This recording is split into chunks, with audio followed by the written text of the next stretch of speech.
Camtasia will export it, then give you a button to view it in Finder, where you can open it by double-clicking. This particular project might take a few minutes to export, so we'll hold off on trying that out now. As I mentioned, you could stop here and have a complete video. However, Camtasia also provides you with a fully featured editor to help you improve your screencasts.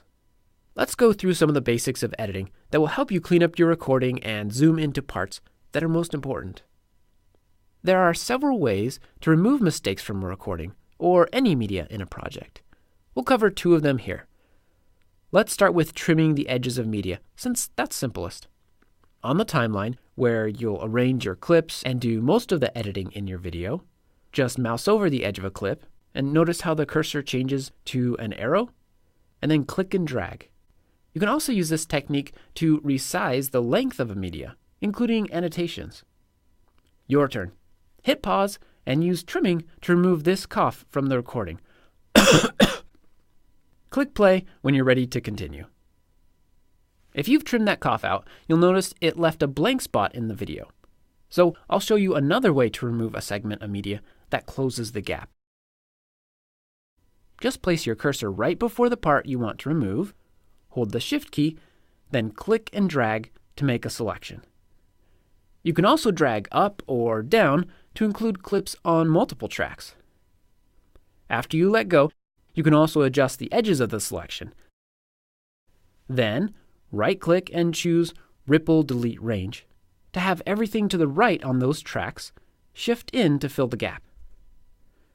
Click pause and try it for yourself by removing the 2 ums in this section. Click play again when you've done that.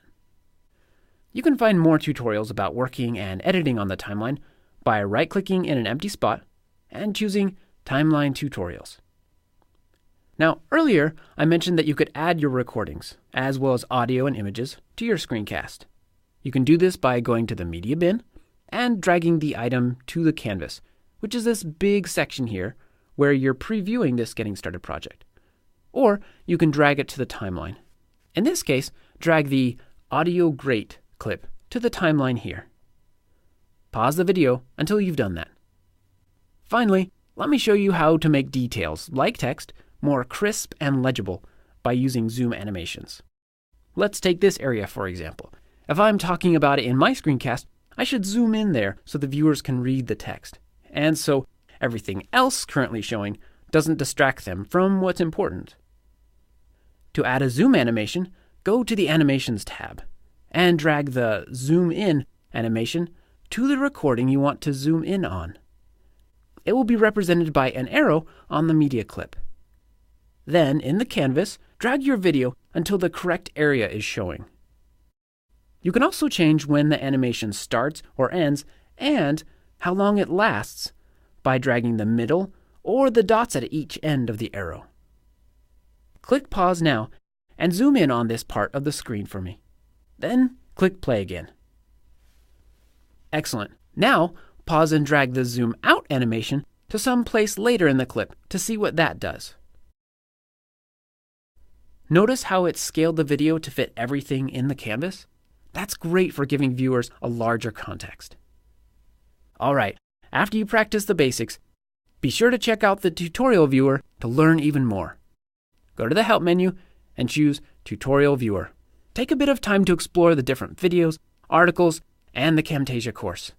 These will be invaluable in helping you create excellent videos that communicate and teach. Now try creating your own project.